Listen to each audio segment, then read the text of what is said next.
Okay, so today, before we start a new subject, so we need to do two things. One, we need to get the answer from the students. Second, I need to do the short division what we taught last class.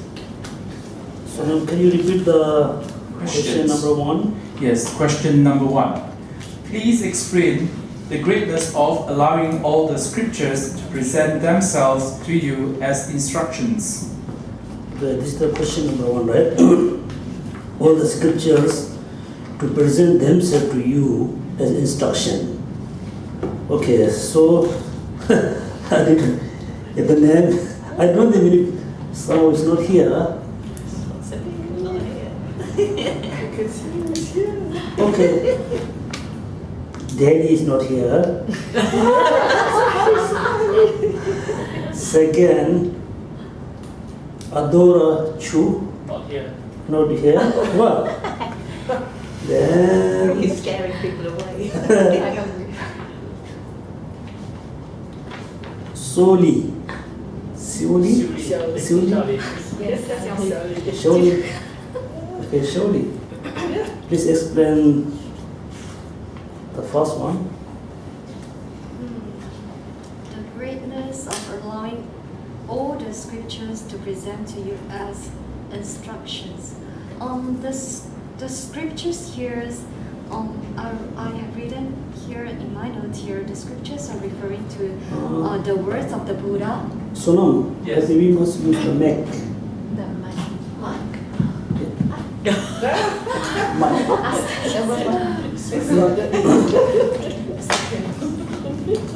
Yeah. Okay, the questions here is the greatness of allowing all the scriptures to present to you as an instructions. I written on my notes here, the scriptures here is referred to the words of the Buddha. And for you to present to you as an instruction is the word of the Buddhas. You have to study, contemplate, and then put this into practice. Like incomplete.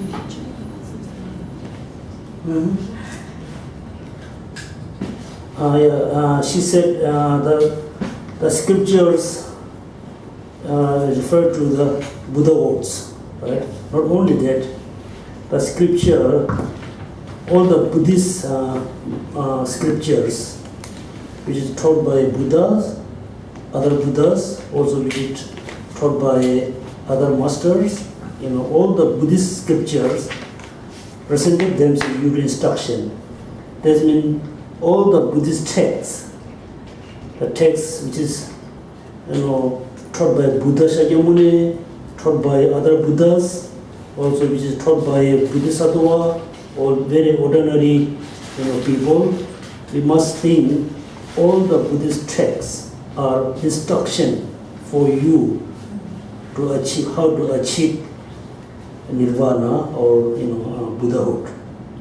That means, look at, for example, we have so many different types of medicines, right? If you have all the illness, one person have all the illness, then all the medicines are very relevant, very useful for one particular person. Of course, it is useful for everybody. If somebody has all the disease, that means all the medicines are very necessary for one person. That means all the Buddhist texts, which is content about practice, all the practice are very necessary for individually. Yeah, that's good. Question number 2. Okay, so I will Jacqueline.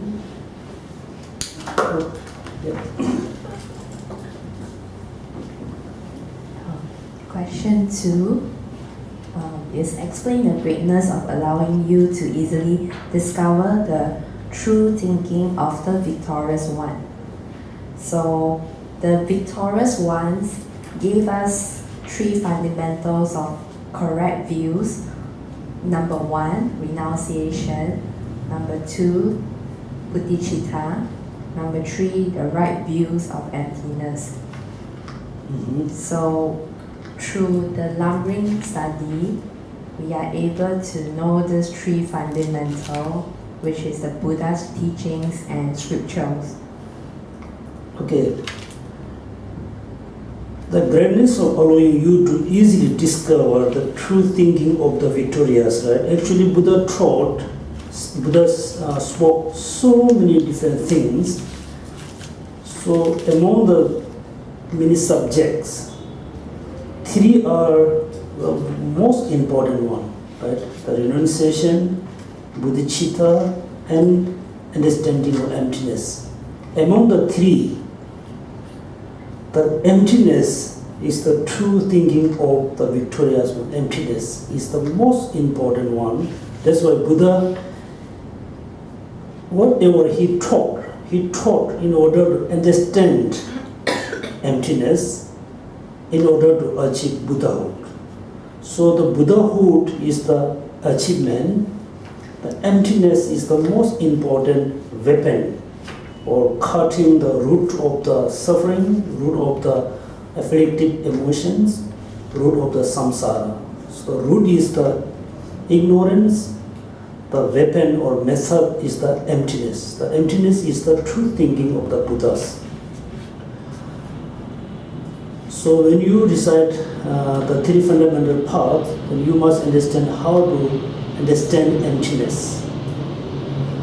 Without understanding emptiness, doesn't matter how much you practice renunciation, bodhicitta, great compassion, you cannot achieve Buddhahood. And many masters, gave analogies. For example, if you have very sharp, what's the ox, the cutting tree? Yeah.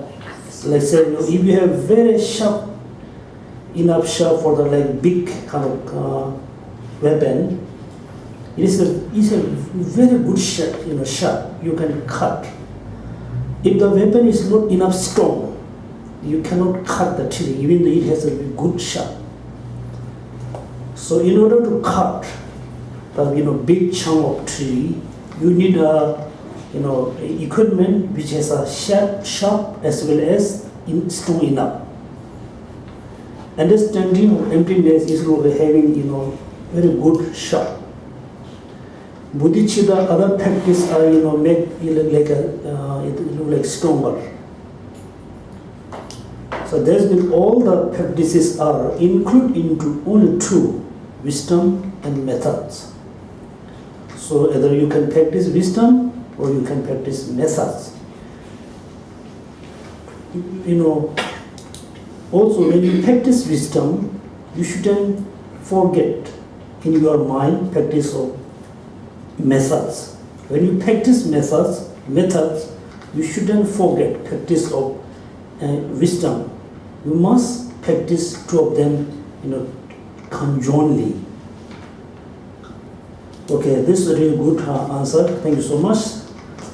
So before I start the new subject, There's 3 questions. Okay. One more. Last question is, who is the victorious one? oh, Yes, your question, Geshe Lab. I did not make it up. okay, okay. Who is the victorious, right? Yes. Okay. Answer number 3, Guanji. Victorious one. Here refers to the Lord Buddha, or the fully enlightened one, or also Sakyamuni Buddha. I think he's one also who attained the supreme Dhammakaya, right? Yeah. And also have the characteristic of Dhammakaya as well. So, at the end of the day, Buddha is one who attained unsurpassable, complete, perfect enlightenment. Why we named Buddha as a victorious one? Victorious. Why we say Victoria? Yes. who has fully awakened all wisdom and fully purified all obscurations. Yeah. The most important when you say now, oh, we are victim. Someone is victorious. Victor, right? Victoria? Victorious. Then he, wins something. So Buddha destroys all the four Maras, evils. for devil, evils. As well he destroys all the negative thoughts, ignorance. So we name he's a victorious. But next, I want to do a short revision about the last class. So I hope everybody remembers, the merit field. So in the middle of the throne, there are 5 thrones.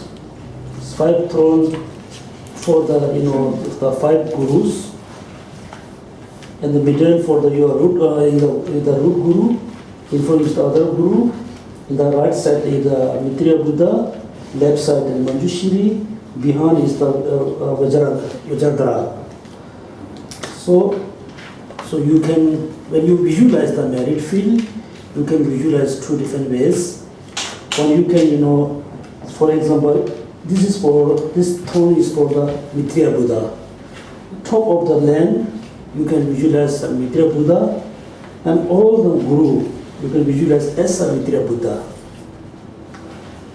And also at the left side, you need to visualize the Manjushri. Top of the Manjushri, all the guru you can visualize as a Manjushri. Behind Vajradhara, and in front, your other gurus. So that's what we say. And we have 11 roles, right? The first, second, third, fourth roles for what? From the top. Higher Tantra Yoga, deities, Charya, Kriya. Okay. Next, Kriya, Buddhas, and Bodhisattvas. Then Pratyeka Buddha. The Next one, Shavaka, Sharvaka Buddha. Next, Dakas, Dakinis, Dharma protectors. Okay. So we just think, now we are ready to, so we visualize the merit field in front of you. Now second, in order to achieve Buddhahood, you have to take refuge to Buddha, Dharma, Sangha. The visualization, you need to visualize many, deities, guru, Daka, everything. All the merit field. Excuse me, could you come behind here? Or next to the point it.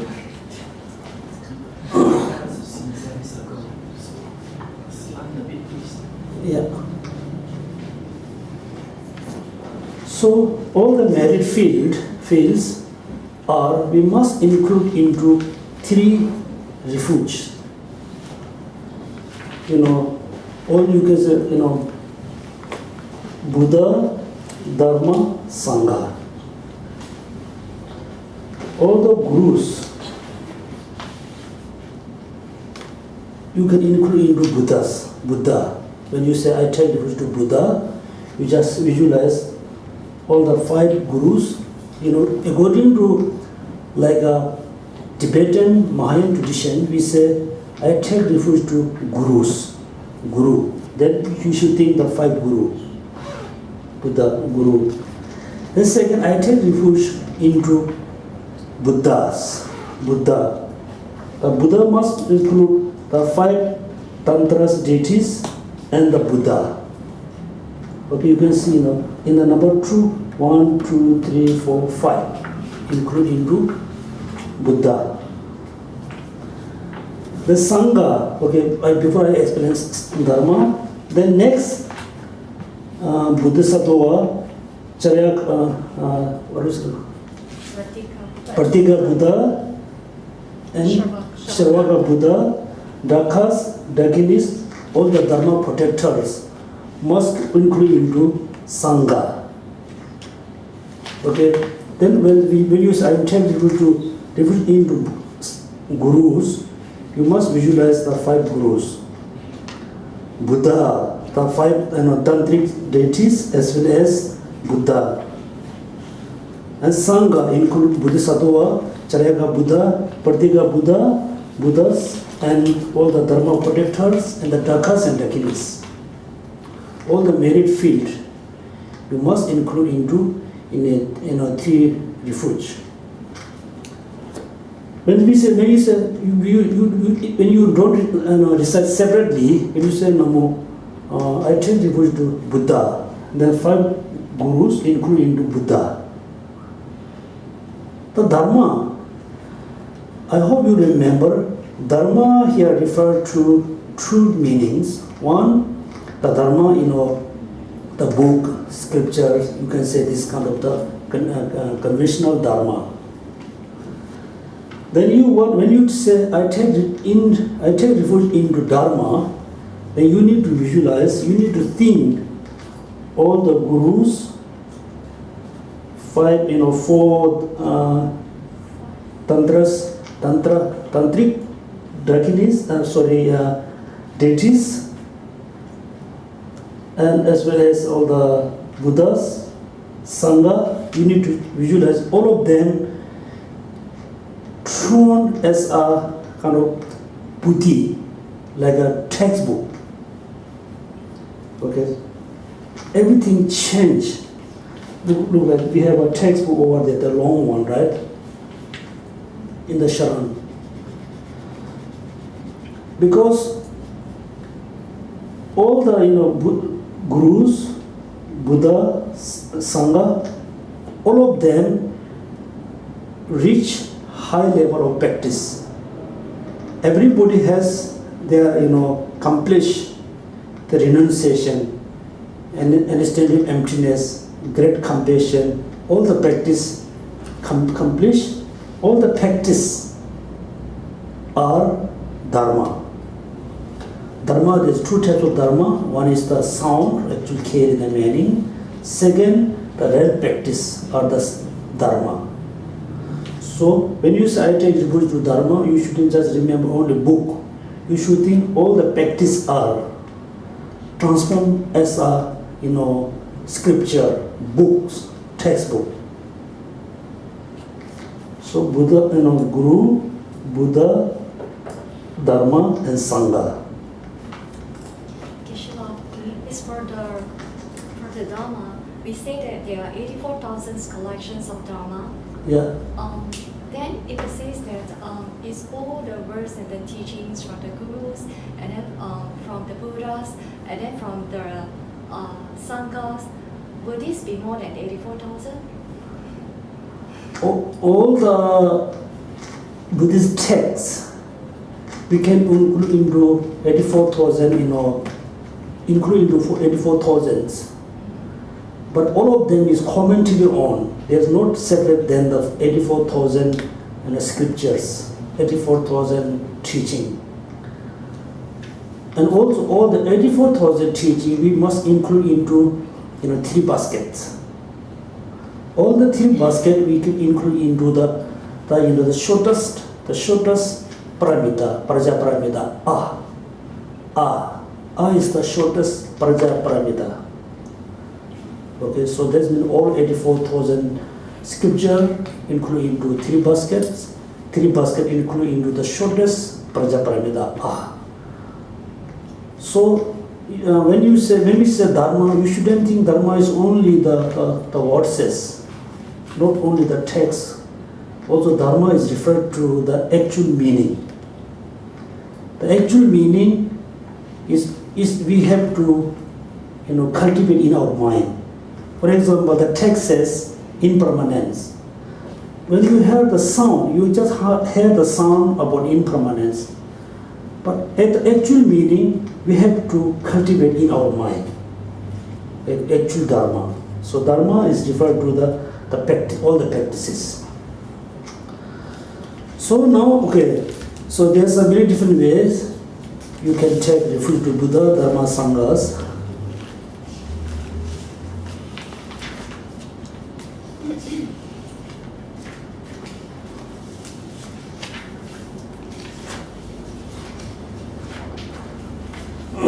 Okay, so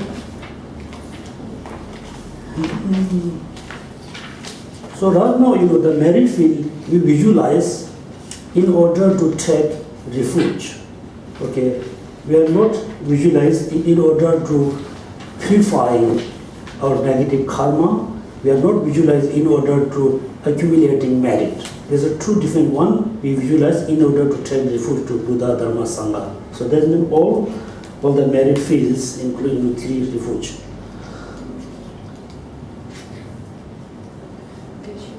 Yes. When we visualize, do we have to really visualize one person clearly?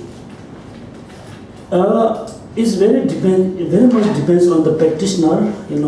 According to Tibetan tradition, you have to visualize each of them. So you must remember. For example, I received the teaching from Dalai Lama, His Holiness Dalai Lama. His Holiness received the teaching from Lamrim and Tishan Rinpoche. Lamrim and Tishan Rinpoche received the teaching from Pabongka, and Pabongka received the teaching other guru. We have to remember all the gurus from Buddha until Buddha. So for you, it's so difficult to remember all of them. Just remember top of the, on the right side, there's a Mitra Buddha. From Mitra Buddha to all the way to your Guru, there are many Mitra Buddhas. All of them lineage of the extensive teaching, lineage holder of extensive teaching. And on the left side, you visualize is that the top of the roll, there's a Manjushri. There's also many Manjushri. All of them is your Guru. Then finally, you need to remember your root Guru. And then behind, top of the roll, you remember the Vajradhara. After Vajradhara, you just visualize there are so many Vajradhara. You don't have to, remember that particular name. And another important, as I very busy time, just remember on the right side, Mitra Buddha, the left side Manjushri, in front of your merit field, other gurus, and the behind there's a Vajradhara. You just visualize 5 things, and in the next I don't think you remember all the tantric deities. Then most of you practice any one or two kind of tantra. Who receive tantra and teaching, you just remember the tantra deities which you receive about the teaching. Then next week all the deities.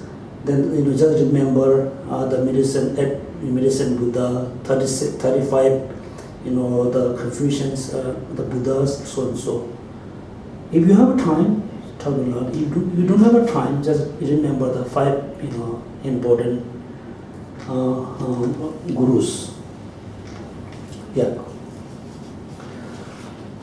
The second, how we can take refuge to Buddha, Dharma, Sangha. There's a very important few things we should mention here. Okay, page number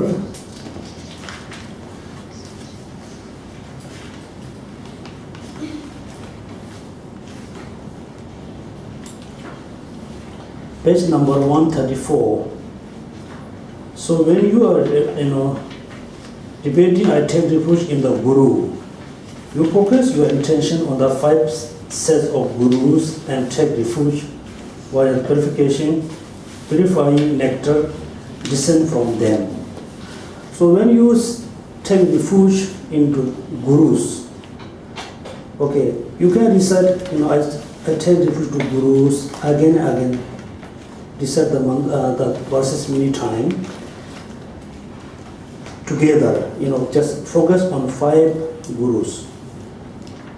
Then after a few minutes, then you can focus individually, you know, the Vajradhara and Manjushri and Maitreya Buddha and other guru. You can focus individually. And lastly, and you focus again together. When you take refuge into your gurus, you need to visualize two things. One, you visualize the gurus in order to purify your negative karma, your negative emotion, negative thoughts. And the second, you need to visualize in order to increase your good qualities, in order to increase your faith, in order to increase your shila, in order to increase your all the practices. It's a two reason. So first you focus 5 gurus together, second individually, third again together. When you visualize them, you need to visualize all the gurus are there. From the gurus, you need to visualize a lot of nectars. Sorry, Geshe, can you repeat about the 5 gurus? You visualize, you start with 5 and then you visualize 1 and then... No. You must visualize 5 together, second individually. You mean the 5 thrones, the 5 thrones? Yeah. The central... Yeah, it's look like first you look 5 people together, second you look individually. For example, first you just focus to 5 gurus So together. the 5 Buddhas, you visualize them as 5 gurus together, then visualize per individual this one, second, third, fourth individually. As in like you look into 5 together and then you look into 1, and then you look at the second one, Yeah. third. Yeah. So the order will be central, in front, right, behind, and left. Yes, first when you focus individually, you must focus in the middle one because this is one of the very important gurus. Sakyamuni Buddha. No, it's your gurus manifest as a Sakyamuni Buddha. Then next you can focus to the Vajradhara. Okay. Then Maitreya Buddha, then Manjushri, then other gurus. Then lastly, you focus again together. Okay, so there's many reasons. Geshe, Yes. you're saying when you visualize the Maitreya Buddha, the first one, and many small Maitreya Buddha, and at the bottom is your root guru. Yeah. So the root guru is in human form, or Yeah. still in Maitreya form. If the root guru is still alive, you just visualize your guru as a living person. If the root guru is not alive, then you visualize the root guru also as a Maitreya Buddha. So when you say visualize individually, okay, after you visualize 5, after that individually, so do we visualize the root guru or Maitreya Buddha? No. First Yes. root guru, next you can move to the Vajradhara and the Maitreya Buddha and Manjushri and other gurus. Separately or together. So when you recite the verses, I take refuge into gurus. For example, this says if you going to recite 100 times, the 50 times you recite in order to purify your negative karma and so and so. The second 50 verses you can recite in order to increase all the good qualities in your mind. Then also same, Buddha and Guru, then we have a Buddha like 5 groups, right? 5 gurus, 5 group in the Buddha, 5. Also same, you focus 5 together, focus individually. Buddha, 5 group. The 4 are, the tantric, 4 tantric deities and the Buddha, Supreme Nirmakaya Buddha. 1, 2, 3, 4, 5. And again, Sangha, 1, 2, 3, 4, 5, 6. I think Sangha has 1, 2, 3, 4, 5. 1, 2, 3, 4, 5, 6. 6 focus together or individually. And the visualization is same, just visualize all the nectars or blessings descend from all the gurus, Buddha, Sangha, Dharma. Then when you say, I take refuge into Dharmas, then you need to visualize all the merit fields shown as a kind of textbook. From the textbook, you need to visualize a lot of nectars, blessing come from the the textbook. And also you can visualize all of together. Then when you decide I take refuge into gurus, then you need to think white nectars descend from the merit field. White. Second, red. Third, blue. The thin, we typically use thin, the color is like sky, like blue, right? Blue color. And the last, you need to visualize very colorful nectars descend from the merit field. First time when you visualize the white nectar, you should think, I'm going to receive all the blessing and power of the Buddha as a white nectar dissolve into your head, purifying the negative karma which is accumulating through body.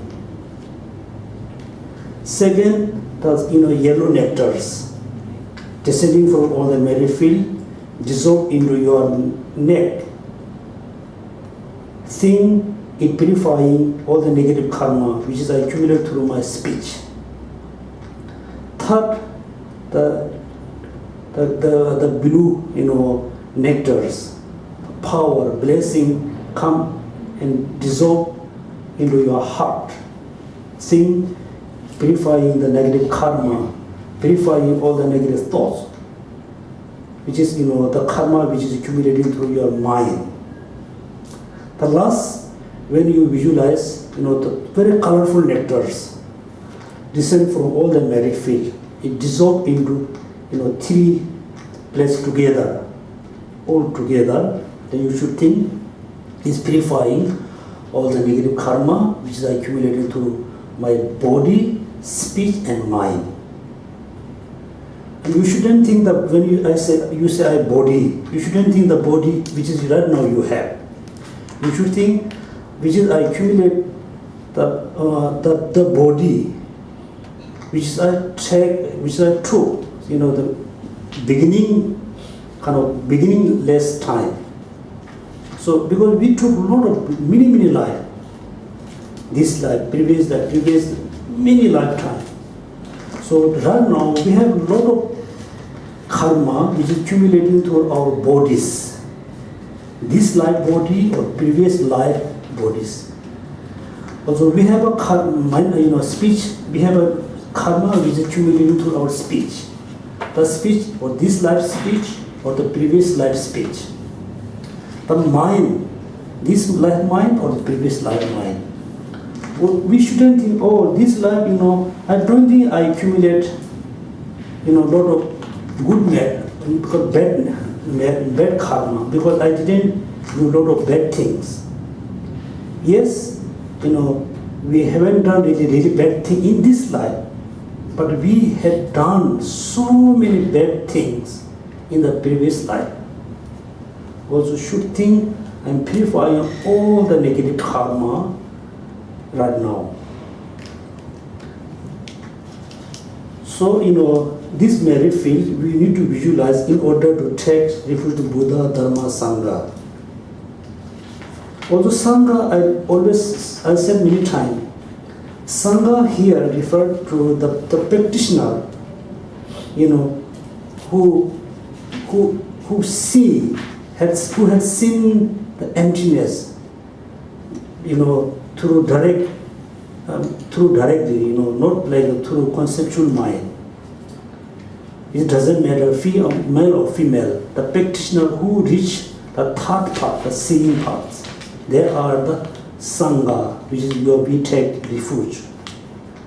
The other Sangha member, like many monks and nuns, they are similar to them, but they are not, the ultimate Sangha. And also, when you take refuge into, gurus, you also should think, yes, I also accumulate a lot of bad karma through, bad karma which is depend on gurus. For example, in this lifetime, some of you, many years ago, you already accept someone as your guru, as your master. After a few years, you noticed, oh, the person is not really practitioner, not really good. Then you have a lot of bad thoughts about the guru, which is you already accept in the previous time. This means also you accumulate, the bad karma. Depend on guru. We can use the depend on guru. How we can say it? Depend. Rely on guru. And also dharma, guru Buddhas. Also we accumulate a lot of negative karma, rely on Buddhas. Sometimes someone is in a real Buddha, we criticize he or she is not Buddha. Not only that, also in the previous lifetime, we were maybe really big businessmen, maybe we sold very holy statue, or holy books, holy tangas. Also we accumulate, karma, rely on Buddha. Sangha, also, this lifetime we don't really have a really bad thoughts on the Sangha's members. In the previous lifetime, also we had a lot of negative thoughts. Also we criticized, we bullied, we killed, so many things. Also you should think, I pray for you all the negative karma. Buddha, Dharma, Sangha. Dharma, also in this lifetime, we didn't sell kind of Dharma books, or also we didn't, really have a disrespect to the Dharma books. But sometimes, we, unintentionally, we leave the books on the ground. Sometimes we leave the books, same level as your cup, shoes, so and so. Also we accumulate, bad karma, rely on dharmas. Also you also think, I pray for you all the negative karmas. Then, so when we visualize the throne, you can see in the Tibetan monastery, most of the throne here, we can you lift up the Vajra, cross Vajra, just lift up all the, yeah. You can see there are two lions, right? Yeah. It's like two lions in the two sides. Total, is this throne, there are 8 lions, 8, 4 direction. Sometimes when you see the throne, it has a 4 lines, not 8. When there's a 2, it shall be 2 sides. When it's only 1, it shall in the middle lift up the throne. So why we, design lions on the throne? The lines are represent or symbolize all the high practitioner of the Bodhisattva. This means all the Bodhisattva, they reach really high level of practice, but they still respect to Buddha. You said lions, the animal lions. Yeah. The normal lions or the snow lions that we saw in the Tibet, the white colors and. I don't think the snow lions actually exist, but it's general lions. And also, the lions are very powerful animal in the forest. We call him king of the animals. So also all the Bodhisattvas, the high practitioner Bodhisattvas are the kind of king of the kind of samsara. So even though they respect to the Buddha, so there's maybe must respect to the Buddha. Must, okay. Another question important. The four, when you see the four lines, the symbol of the four power, or four fearless, fear, I fear, scared, Yeah, fearless. fearless, or fearless. So this, when we say this four lines, symbols of fearless, is mean the line is a symbol of the Buddha too. What are the four fearless? For example, among us, somebody pretend I'm a Buddha. Also, they're going to say in front of us, "Oh, I'm a Buddha." They say in the deep down, they don't have any confidence. They have sense of fear. So Buddha, all the Buddha doesn't have any sense of fear to say, "I'm a Buddha. I achieve enlightenment." One fearless to say, "I'm a Buddha." Second, fearless to say, I fully, awakened. I fully destroyed all the negative karma as well as all the afflictive emotion as well as ignorance. So all the Buddha doesn't have any sense of fear to say, I destroy, I eliminate all the bad qualities. The third fearless. All the Buddha doesn't have any sense of fear, sense of doubt. All the afflictive emotions are the obstacle for your this life, next life. Also, they are obstacle for achieving nirvana. They don't have any fear. They don't have any doubt. They can say anywhere in front of anybody's. Then the last one, I think,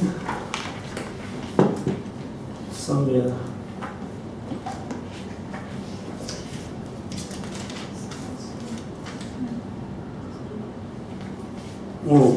And also look at, Buddha said many times, ignorance is the root of the samsara, root of the suffering. The emptiness, understanding emptiness is the best weapon to cutting the root. So Buddha doesn't have any sense of fear to teach us the methods or wisdom how to achieve nirvana. So all the Buddhas has again, four fearless. They don't have any sense of fear to say I am a Buddha. They don't have any sense of fear, I achieve, enlightenment, I am fully awakened. They don't have any sense of fear to say all the negative karma, all the negative emotion are obstacle of your this life, next life. It is very obstacle to achieving nirvana. They don't have any sense of fear. This is the right condition, right method for achieving enlightenment. So you have to visualize the Buddhas in all the merit field on the throne. The throne is lit by 4 lions or 8 lions. So this symbol of 4 is the 4 fearless. Then there's nothing much to say.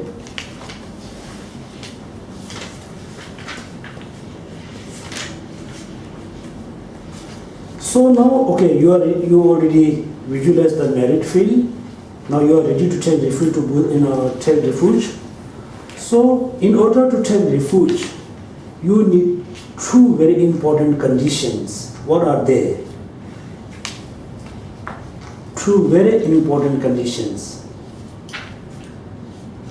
In order to grow kind of any kind of trees, any kind of sprout, we need two conditions: seeds and other conditions, secondary condition. So in order to take refuge, you need a kind of two conditions. Generally, when you have a some problem, you are looking refuge. You are looking kind of helper. When you are looking helper, when you are looking refuge, in generally you need there are two conditions are very important, right? You have a sense of kind of fear. Then second, you have a sense of belief. So before you take refuge to Buddha, Dharma, Sangha, or before you practice any kind of Dharma practice, two conditions are very important. First, you need a sense of fear about the samsara in general. Second, you need a sense of fear, particularly, suffering. Then you have a sense of fear. Second, you need a sense of faith or sense of belief. Or Trust. faith. Yeah, faith. Fear and faith are very important conditions for taking refuge. So when you have before you have a sense of fear, you need to know the nature of samsara in general. Second, you need to know the nature of particular samsara. Think about, in this lifetime, we are in Singapore. We are in the one of the best countries, one of the cleanest countries. Do you really feel I'm staying in one of the cleanest countries? Do you really feel I'm living in the one of the best countries? No. You always have a sense of fear, sense of scare, sense of doubt, sense of kind of losing something. This means you are not happy in Singapore. The next life, if you will born in like Africa, how do you feel? If you reborn in the hungry gods, who can have food one-time meal for 1 year, how do you feel? If you will born in the hell realm,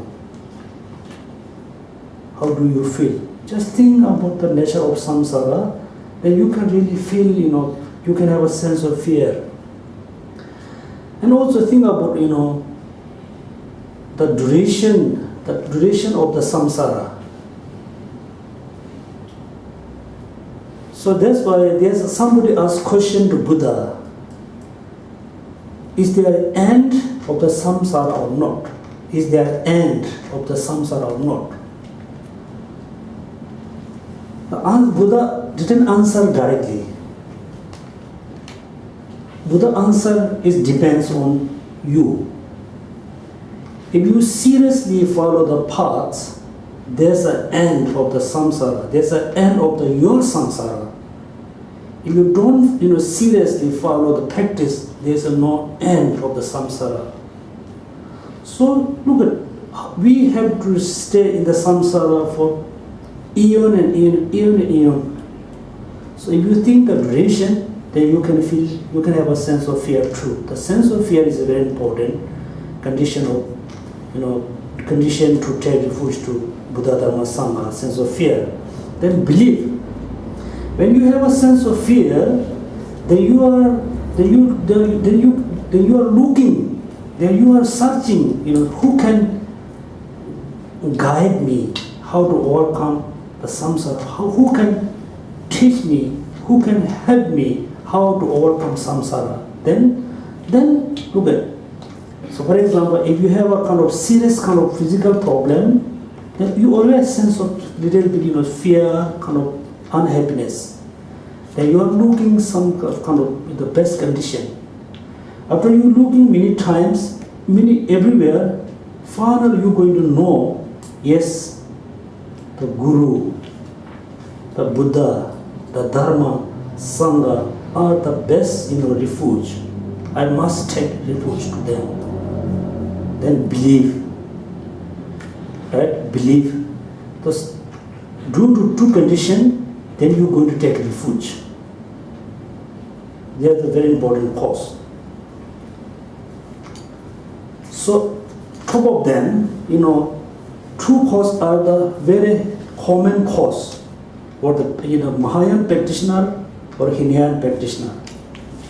The two conditions is a very common cause for all Buddhist people. Top of them, as a Mahayana practitioner, we need another very important conditions. What is this, right? For all mother sentient beings. Yeah. Mother sentient being what? Liberations of all mother sentient beings. Top of them, as a Mahayana practitioner, we need a great compassion. Great compassion. Look at, you have a sense of fear about samsara. Not only that, but also you have a sense of fear for all sentient beings. Then in order to help all sentient beings, you really need to develop the compassion, great compassion. The sense of fear and faith and great compassions are the very important condition for Mahayana kind of refuge. I hope you have seen the right here.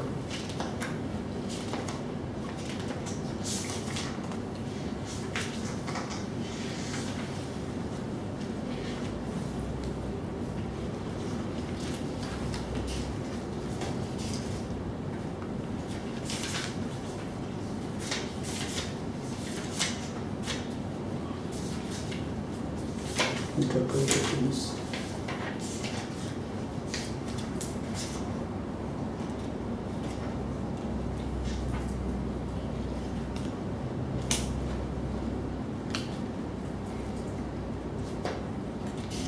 I think I saw somewhere. Real person that again.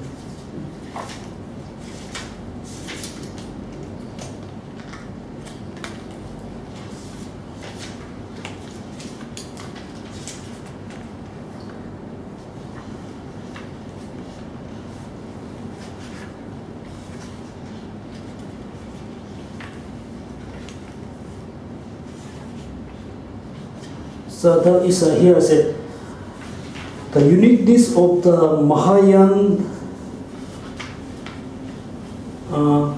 group.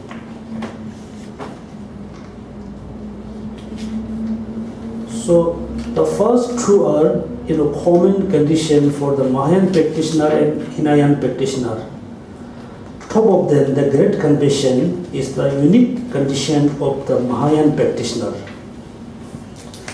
Also, when you take refuge to Buddha, Dharma, Sangha as a Mahayana practitioner, then you need to visualize all the mother sentient beings around you.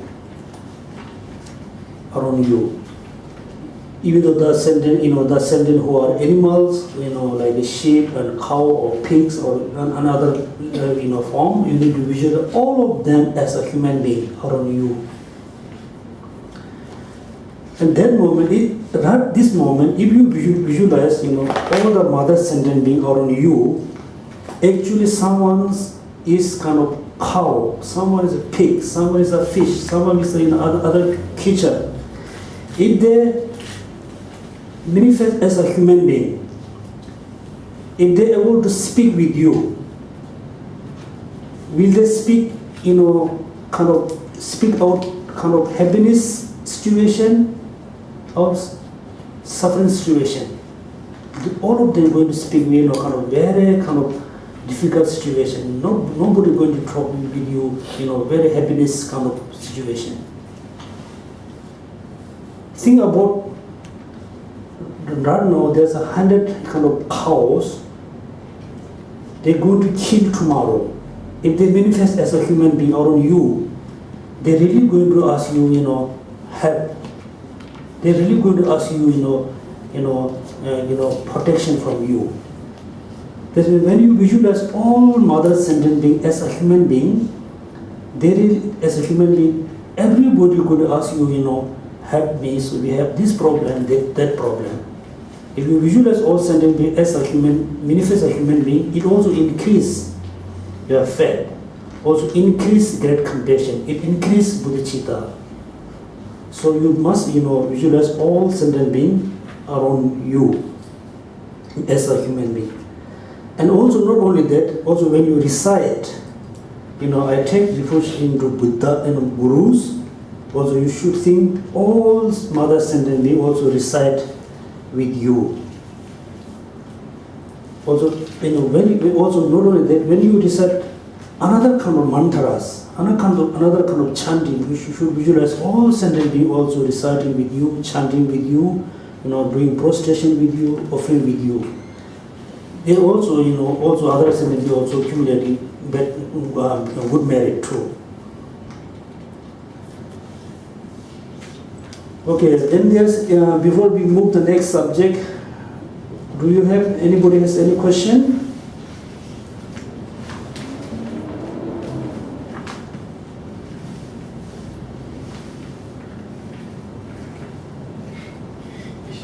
The revision take up most of the class. Oh, yeah. Okay, so that means we must move to the next subject. Okay, anybody has any question? Otherwise, we just move the next. Just now when you mentioned about the nectar, the color, the nectar, has it have a color? Yeah, the white is symbol of peace activities. The yellow color is symbol of and the Yellow or red? color sets yellow. First white, second yellow. Yellow is symbol of the activities of develop, increase. The third is the power. The red color is the power.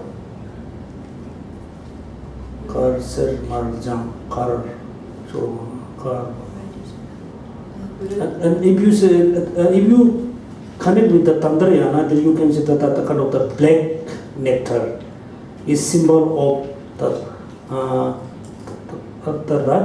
wrathful activities. Righteous. Wrathful activities.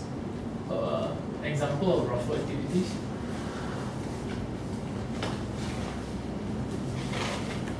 So,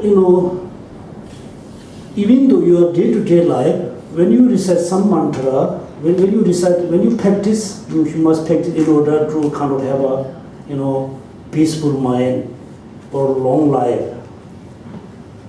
This kind of, peaceful activities. Also, you can practice in order to increase your wealth, your name, your position. We can increase activity. Or you can practice in order to, bring lot of power in the society, lot of power for everybody. Also, we call power activities of power. The wrathful is so sometimes it is not for you. Okay, this kind of practice is not for you. Some practitioners have enough ability to practice the wrathful activities. So I don't think this is good to explain in the comment. Right, because wrathful is always associated with violence, power, and negative emotions. So if it's included in one of the practice, then how should we? Isn't it that something that we have to abandon? But you are practicing it.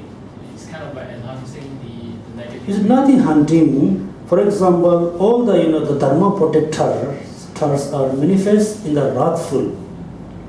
It doesn't mean they are very kind of angry being.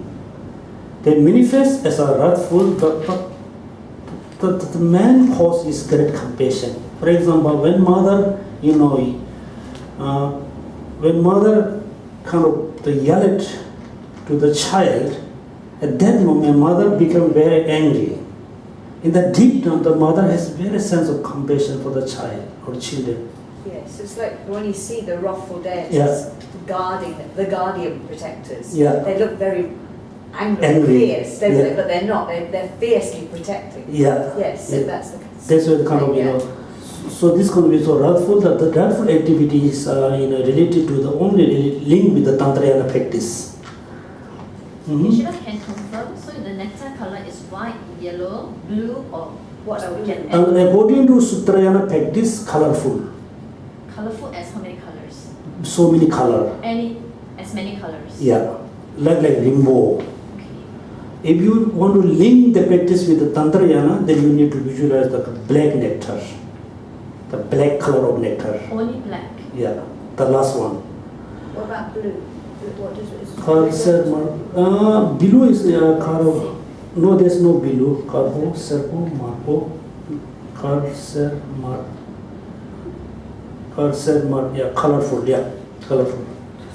And also, there's a true. We want to say, we need to visualize the nectar. Also, visualize the rays, right? The rays? Ray. Rays. Yeah, rays. Of ray of light. Yeah. The nectar related to the Tantrayana, right? Also is mentioned very clearly.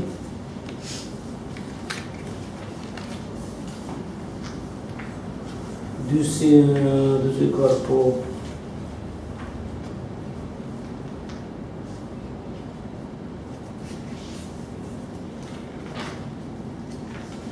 I think that's a two different way you have to visualize the color, nectars and rays.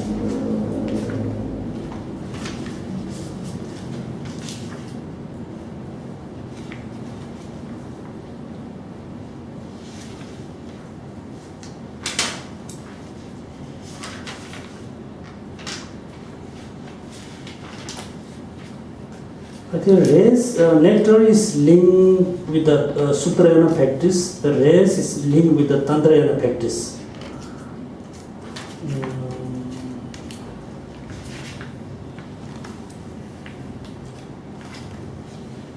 Yeah, it says that at the bottom of page 144. It mentions that. At the bottom of page 144 it Yeah. says the visualization of descending purification nectars is a tantric tradition. The descent of purifying light rays is sutric. Yeah, the light is Sutra. Yeah, the nectar is the Tantrayan, related to Tantrayans. Okay, next we just move directly to the new subject. Okay. Everybody can count the 7 limbs. Okay, can you please distribute the page?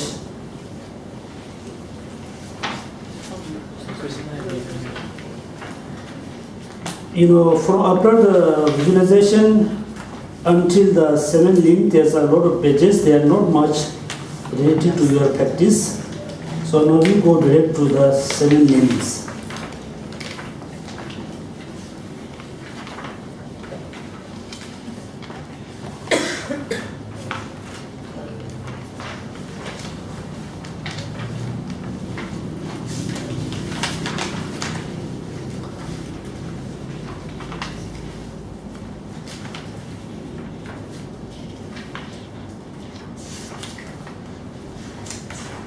And also I saw there's some kind of some little bit kind of mistake.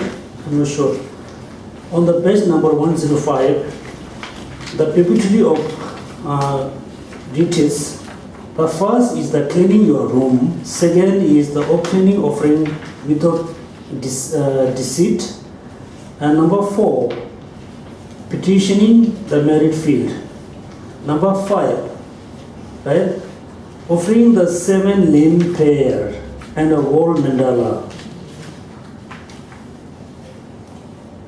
Anybody know what this meaning? Offering 7 limbs. Offering the 7 limbs pray, and the wall mandala. The Offering 7 limbs. The 7 limbs is the 7 types of practices. So by conducting or performing those practices as an offering to the as an offering. That's why when we look the English version, you shouldn't say like that. They should say prayer, 7 limb prayer and offering the mandala, wall mandala. In offering? Mandala, the wall mandala. Because in the Tibetan text mentioned very clearly. Page 105. Does it say that? Offering the 7 limb prayer and a world mandala? Yeah. Offering. 4.5. Yeah. So this meaning, all the practice consists into 7 limbs. And also as well as we use offering the mandala. Okay, what are the 7 limbs? Okay, anybody can count the number in order.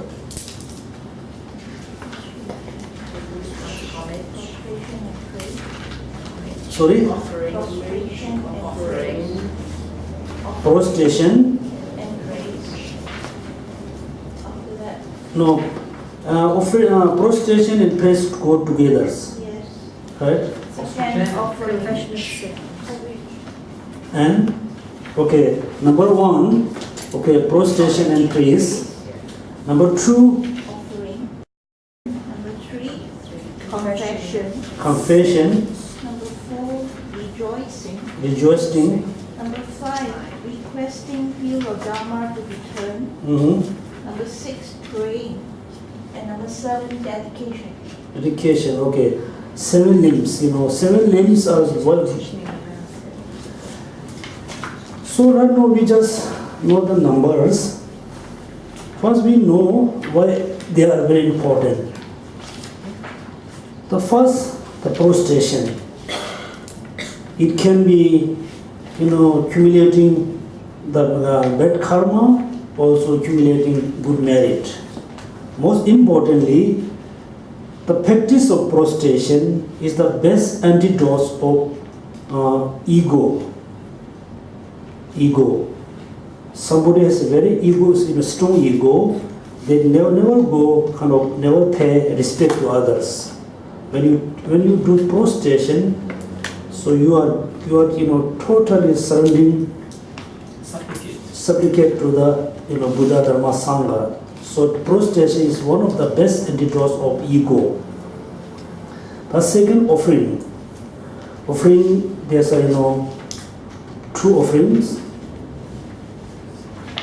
Offering of the material things and offering of your practice. The offering also one of the best antidotes of stingy. Misery. Yeah, and the third one what? Confession. The confession is the best antidote of purifying your negative karma. Purifying negative karma. Also in the text they use the sin, but many translators said we shouldn't use the name of the sins. We must use the negative karma, negative action. Also we shouldn't say so-called confession, right? Confession. We should say purifying the negative karma or regret about the negative karma. Offering prostration, offering and confession. The number 4 what? Rejoicing, right? Rejoicing. The rejoicing is also one of the very important way to accumulating merit. Rejoicing. Also is one of the best antidotes of the ego too. If you have various, sense of rejoicing, anybody who doing the good action, also you accumulating good karma too. Tsongkhapa says, if you really want to accumulating lot of merit with very easy way, just rejoice other people good activities, the rejoicing. The next one, you can, even though you can have a rejoicing the Buddha's activities. Also, you should have a rejoicing the people who are, same as, educationally or whatever, same as you. Also, you can have a sense of rejoicing, even though very young people, young person, even though you can have sense of rejoicing for the children who doing good thing, the rejoicing. The next one. Requesting the Dharma to be turned. Yeah, look at requesting the Dharma be true mean, so that's mean this is come best, basis on the renunciation, basis on the wanting liberation. If you have sense of really renunciation, then you are looking something. You are really want to overcome from samsara. You are looking something. You are looking the best way how to overcome samsara. Then you're going to meet, any kind of master, whatever. Then suddenly you're going to ask, please turn the Dharma, teach me. So this is also one of the, best antidotes of ego, as well as best antidotes of the, laziness. The next one. Petitioning the merit field not to enter nirvana. Yeah. So there's me requesting to, not take nirvana. The 7 limbs. So within the 7 limbs, the confusions about the confusions are very important. So next we go, the 7 limbs we go very detailedly. So it's very important practice. So now we just start from the first one, the prostration. So now you already visualize the merit field. You have a sense of fear and you have a faith. Now you are taking refuge to Buddha, Dharma, Sangha. You are doing prostration. So actually there's 2 different words. We typically say, when you do prostration, we say charsalo. So in Chinese or English, there's 2 different verses, right? When you do prostration, how you recite the verses. We typically say lamala hyapsuchio, means taking refuge. Lamala charsalo means doing prostration. There's 2 different ways. When we say, Lama Lakyapsuche, I take in refuge to Guru, meaning, please, be, refuge for me. When you do prostration, we say chaksalo.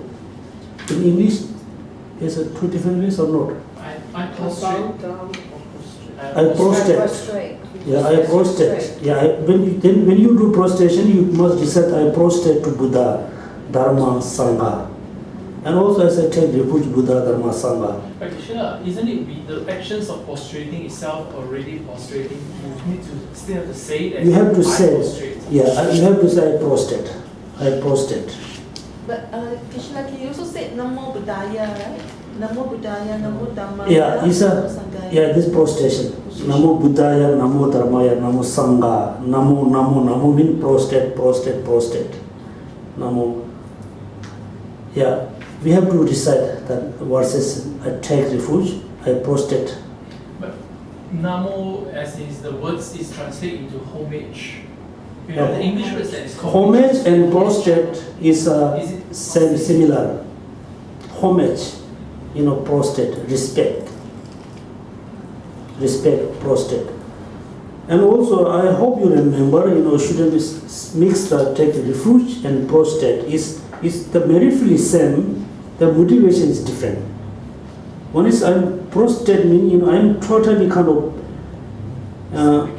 bow downing to you, because you are the one who can save me, who can protect me. Yes. So how many kinds of prostration? 3, right? Three. Yeah, prostration of body, speech, and mind. Okay. So there's a. So of course, everybody know when you do prostration, your hand must be look like what? We have to put together just in empty. Put your finger inside like this. Shouldn't keep empty. So in the Hindu people just do like this. So that's why His Holiness mentioned many times, when you take refuge to Buddha, Dharma, Sangha, you do prostration, whatever, you just do this way. I mean, you mean tuck in your thumb inside? Palm. Yeah. Your thumb put inside the empty place. When you do respect it, yeah. I need to record it down. Can you do it again? I will zoom in. Your hand, please. Yeah. So there's a two different way. When you do this kind of mudra for respect others, you just do this way. Yeah, Chinese too. Chinese like this way. But when His Holiness, other master, when they respect to other people, you just say hello. Never do like this. Hello, hello, like this. We say the flat mudra. According to Tibetan Buddhist tradition, or maybe Buddhist tradition, we have to do this way. Inside empty and two finger put inside. What's the meaning of this? There's a meaning to this. Yeah. Look at this. Is the shape is the the grinding jewels shape. Okay. Grinding jewels. But we had never seen the grinding jewels, right? Shape. Is it real, grinding jewel? Of course. If you want to buy, somebody will sell it. And it's empty, it's coming. Remember the emptiness. Also, wisdom and methods together. If you practice wisdom and method unionly, then you're going to achieve one of the rare stages, the Buddha, like the one, grinding jewels. Like this is very important. And also, I tell you my story. When I was in Bodh Gaya, I was doing, kind of prostration. I saw someone next to me. They did this way. I don't know, like this. Then I thought, this is not the correct way. I must tell him. The next few days, I tell him, okay, when you will do prostration, you do it like that. I don't think this is the correct way. Then he said, oh, did I? He said, yes. The next, he tried to do this way. Then after 2-3 years, I was reading the Tantric book written by Tsongkhapa. In his text mentioned, the Tantra, prostration mudra, like this. But I don't think the person knows it. But then I thought, I feel really guilty. Like this also Tantra, someday do this way. But most is very common, Then, the first, also you can do 3 times, first, second, and third 3 times. Or first, second, third, fourth. Some people put it at the navel, at the fourth one. Huh? Some people put it at the stomach. No, it's not a heart. But their hands too long. What I meant is, I saw some Tibetan, they put on the crown, at the throat, the heart, and then the stomach. Then I don't know, So like 1, 2, 3, 4 is the right one. And also somebody do it like this, okay, like all the way like this. Yes. It's not correct. Must do like this. And then right here, Bindu. third here, fourth here.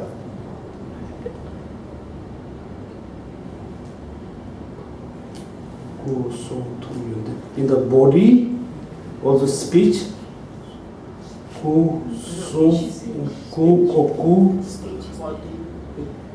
Actually, body, speech, mind. In the 4 is that there's another reason. That you mentioned in the text. And there's 2 types of prostration, right? One is the semi kind of short way of prostration. One is the full prostration. So, when you do prostration, you do everything very properly. shouldn't be hurry, very with a pure motivation, with a pure visualization, and do very slowly, not like this, very quickly. 1, 2, 3, 4, just fully lay down. And then finally do like this. And again, and get up very quickly. Okay, and look like fully prostrating, not halfway, very quickly. So Charles was it. So any question before we move next one? It just says a full one. The last actions is putting the palms behind your head. Yeah. Somebody doing like okay, when you lay down, somebody doing like this. Right. But I copied from His Holiness Dalai Lama. He always does this way. He ever explained why the last one, the last gesture of putting it behind your head? I really don't know this one. Also, according to Chinese tradition, when you do like this and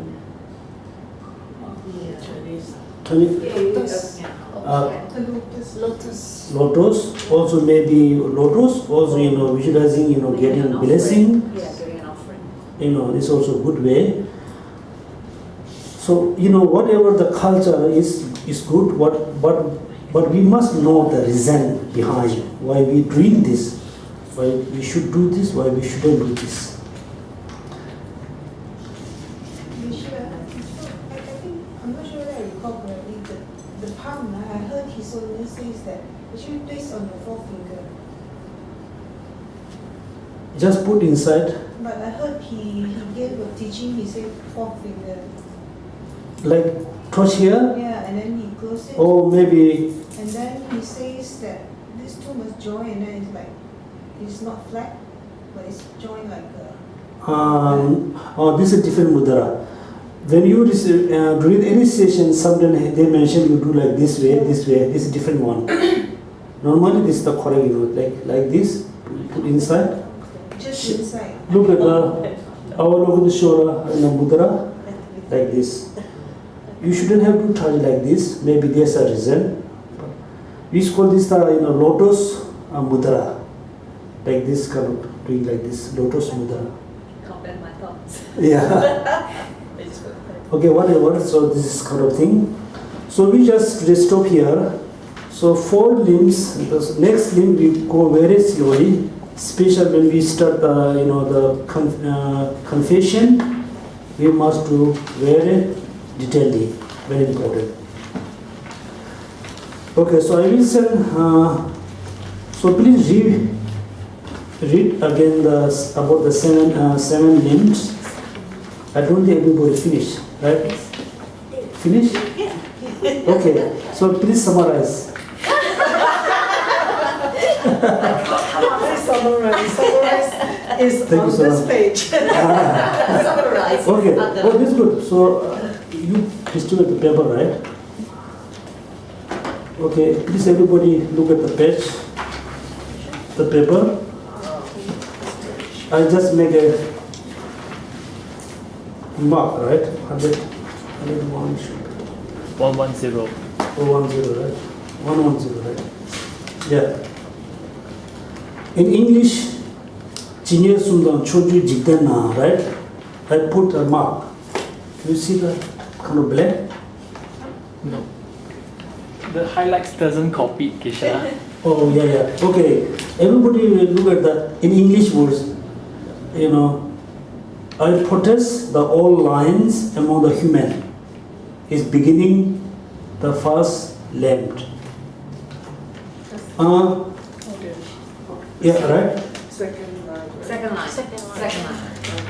Yeah, second line, yeah. I prostrate to all lines among the human. From that, all the way to next page. The last one, Randre and praise all of the Sugat, right? Just turn on the page, the last, turn on.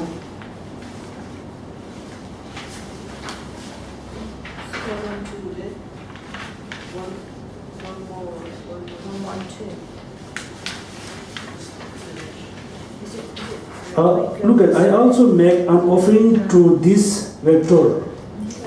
Okay. To these victors. Okay, before this sentence, the last sentence, before this. Run dry and Run dry and praise all the God.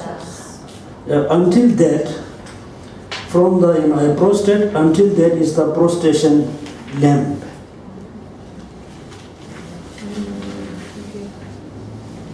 Right? Then next, the second one, I also make an offering. From that all the way to the power of faith in excellent conduct is the name of the offering. That's the second. Yeah, second offering. Then, under the influence of desire, hatred, from that, just sentence finish, I confess each that every one of them is the confession land. The next one, reducing, right? And I reduce in all that is the merit. From this, true of all the wonders of 10 directions is the rejoicing. The next one, I request all those guardians who have till to turn the wheel that cannot be surpassed.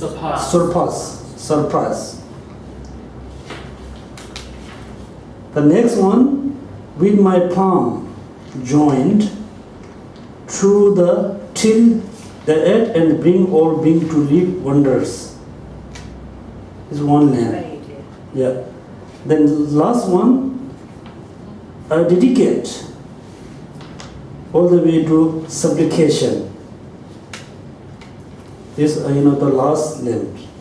So please everybody try to so you must memorize in English, in Chinese, not in Tibetan.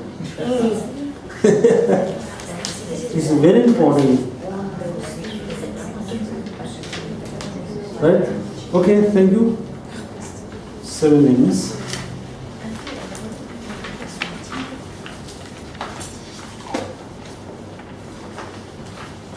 If you don't, not able to memorize all of them, you must memorize the last one. This include everything.